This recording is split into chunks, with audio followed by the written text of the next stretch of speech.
मेहता का उल्टा चश्मा।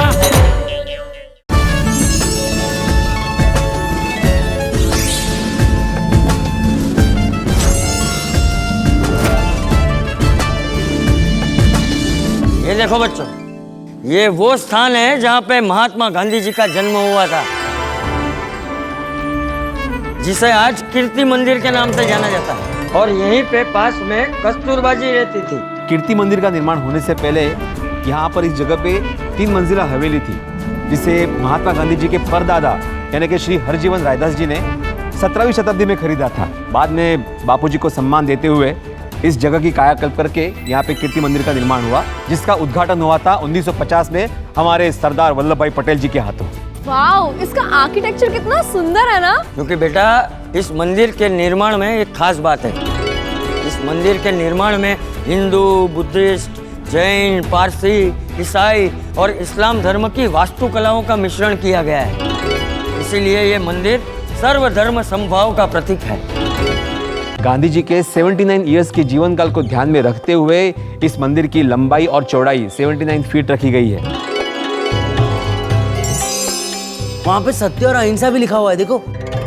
ओए यारो, ये जगह पे आके एकदम गजब का अनुभव हो रहा है। एकदम यूनिक डिजाइन है। बच्चों, इस मंदिर का निर्माण उद्योगपति नानजी भाई कालिदास मेहता ने बड़े मन से पुरुषोत्तम भाई मिस्त्री के हाथों करवाया था। और अब इस जगह की देखभाल भारत सरकार का आर्कियोलॉजिकल विभाग कर रहा है। यहाँ पर गांधी जी के बहुत ही करीबी मगनलाल गांधी और महादेव देसाई का कमरा भी है। महादेव देसाई जी लेखक भी थे और गांधी जी के सेक्रेटरी भी थे। और मगनलाल गांधी गांधी जी के चाचा के लड़के थे। मगनलाल गांधी ने ही गांधी बापू को स्वतंत्रता की मुहिम का नाम सत्याग्रह रखने का कीमती सुझाव दिया था। चलो बच्चों, अंदर चलते हैं। हाँ।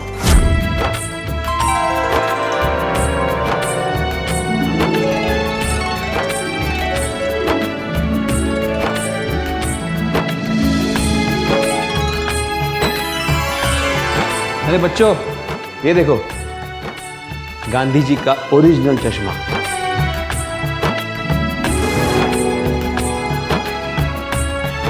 देखो, बापू जी का घर यहां से भी दिख रहा है।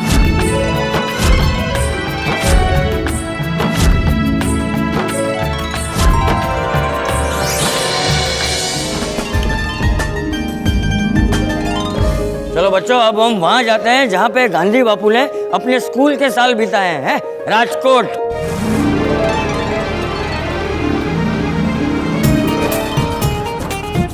बच्चों, ये है कबा का डेला। गांधी जी के पिता करमचंद गांधी जी को कबा कहते थे। बच्चों, करमचंद गांधी जी राजकोट के दीवान थे। महात्मा गांधी जी अपनी छोटी उम्र में पोरबंदर से इस घर में रहने के लिए आए थे। 1881 से लेकर 1920 तक वे लोग इस घर में रहे। फिर परिस्थिति के कारण उनको ये घर बेचना पड़ा। और फिर उस समय के सौराष्ट्र के मुख्यमंत्री ढेबर भाई ने ये घर खरीद लिया। लेकिन फिर गांधी बापू की 100वीं जन्म जयंती पर गांधी स्मृति के नाम से म्यूजियम के रूप में समाज को अर्पित कर दिया।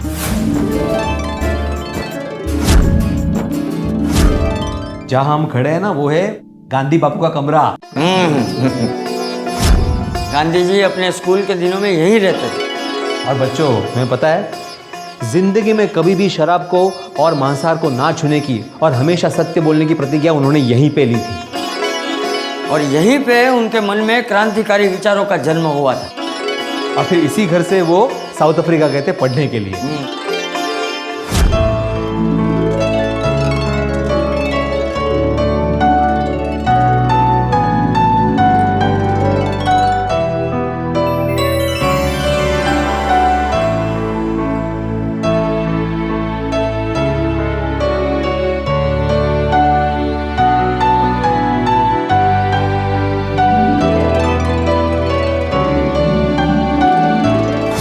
वाह वीर अंकल, यहाँ पे सच में गांधी जी के बारे में बहुत कुछ पता चला। हमें बहुत मजा आया। अरे लेकिन बच्चों, अभी बहुत कुछ देखना बाकी है। अभी और क्या देखना बाकी है बाबा? स्कूल। क्या वीर अंकल, यहाँ पर भी आकर स्कूल। अरे गोया, ये कोई साधारण स्कूल नहीं है। महात्मा गांधी जी जहाँ पढ़े थे वो स्कूल, गांधी जी का स्कूल। बच्चों, ये है Alfred high school. Mahatma Gandhi ji की पढ़ाई इसी स्कूल में हुई थी। आजादी के बाद गांधी जी के सम्मान में इस स्कूल का नाम रखा गया मोहनदास गांधी विद्यालय।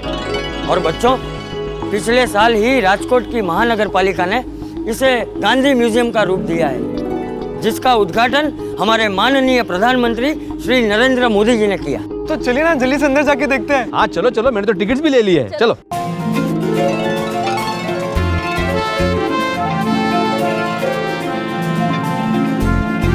देखो बच्चों, इस दृश्य को देखो। ये दृश्य हमें ये बताता है कि गांधी जी बच्चों को कैसे पढ़ाते थे। बाबा, हम लोग यहाँ बैठ सकते हैं? हाँ हाँ बिल्कुल।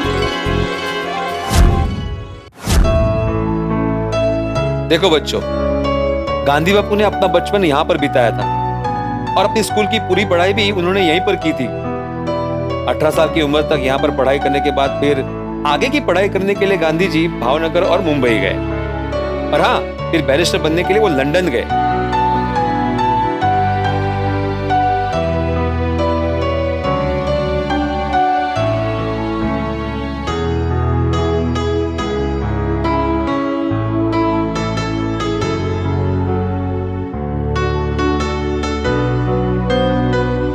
गांधी बापू की मार्कशीट, ये देखो, यहाँ पे उनका नाम है मोहनदास और यहाँ पे लिखा हुआ है पास।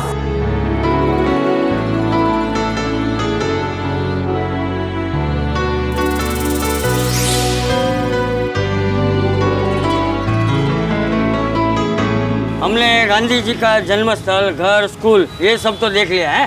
अब हम जाएंगे गांधी जी के आश्रम।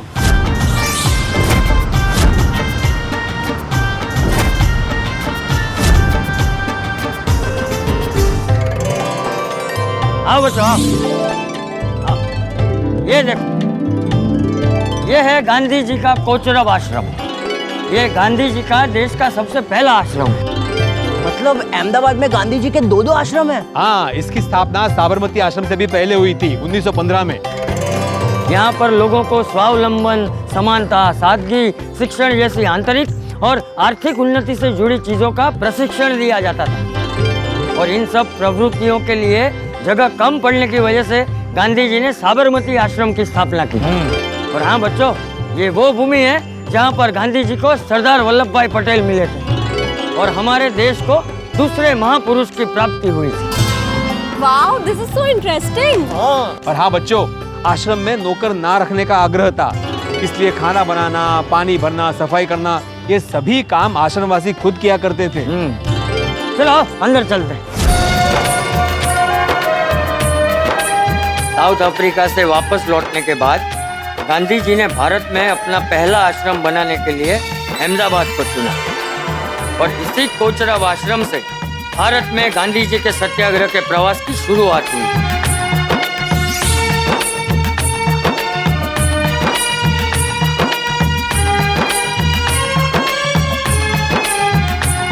ये देखो, ये इस आश्रम का रसोई घर था। ये देखो, यहाँ पे समय भी लिखा हुआ है।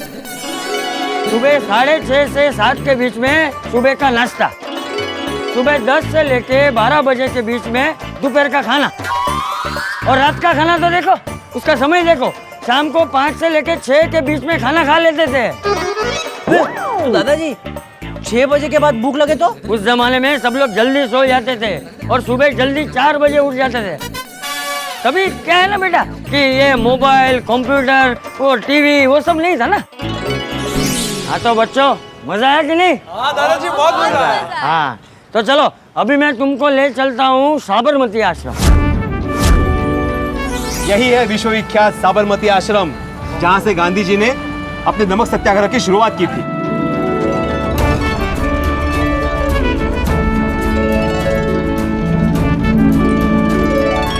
बच्चों, ये साबरमती आश्रम, यहाँ पे जितनी भी भाषा में लिखा है ना, वो सारी भाषाएं महात्मा गांधी जी को आती थी। अरे बच्चों, वो देखो, गांधी जी के 3 बंदर। पुराना बोलो, पुराना देखो, पुराना सुनो। शाबाश, चलो आगे। हाँ चलो।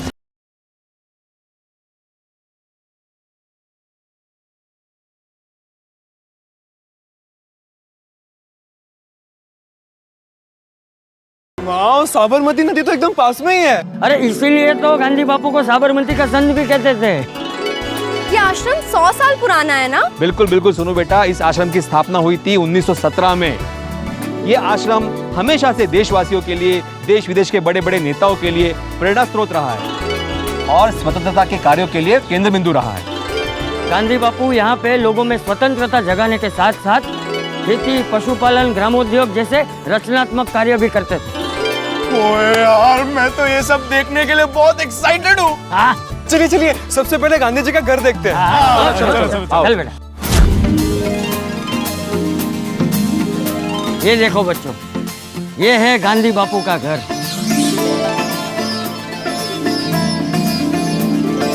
तुम्हें पता है बच्चों, उनका टेबल, उनका चरखा, उनकी बैठक आज भी यहाँ पर है। सच्ची?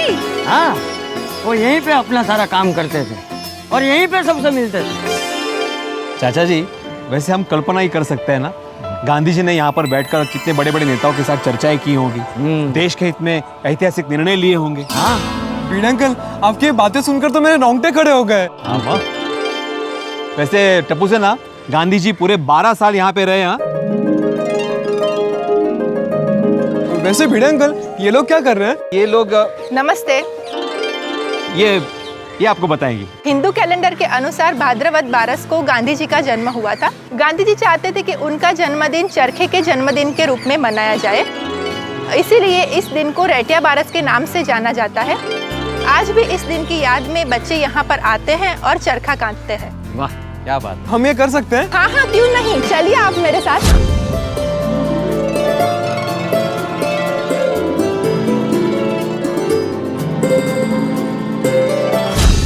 वाह वाह। हाँ, यहाँ पे है कस्तूरबा जी का रूम, ये उनका गेस्ट रूम और यहाँ पे है उनका किचन। बीड़ा अंकल, तो पहले किचन देखते हैं ना। क्यों? मुझे भूख थोड़ी लगी है। मुझे भूख थोड़ी लगी है, मैं तो ऐसे ही जनरली बोल रहा था। पहले किचन देखते हैं। आप पलटी मारी देगा। आओ आओ, पहले आ जाओ। चलो चलो। ये है उनका किचन, मतलब उस वक्त था। हाँ। आप देख सकते हैं यहाँ पे।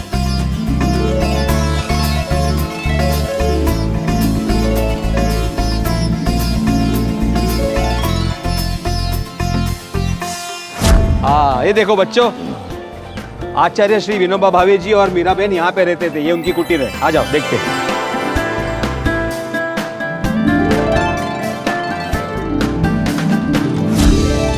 ये है साबरमती आश्रम का म्यूजियम। यहाँ पे गांधी जी की कुछ पुरानी चीजें, कुछ पुराने लेटर्स, कुछ पुराने फोटोग्राफ्स है जो हम देखेंगे। हाँ, आओ इस तरफ।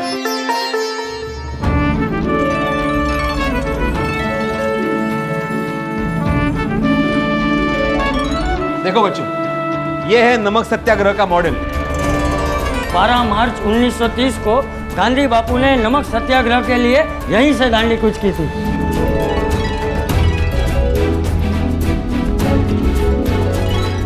तुझे पता है टपुड़ा, गांधी जी ने इस चरखे की मदद से लोगों को खादी वस्त्र बनाना सिखाया ताकि लोग आत्मनिर्भर बन सके। और जहाँ पे ये सब सिखाया जाता था, उस जगह को उद्योग मंदिर के नाम से जाना जाता था।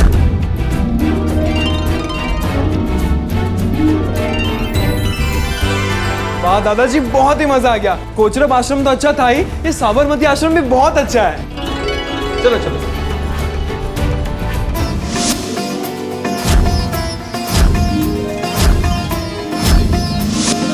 बाबा, गांधी जी का ये सेवाग्राम आश्रम तो बहुत ही बड़ा है। हाँ सुनो बेटा, क्योंकि ये पूरा आश्रम 300 एकड़ में फैला हुआ है।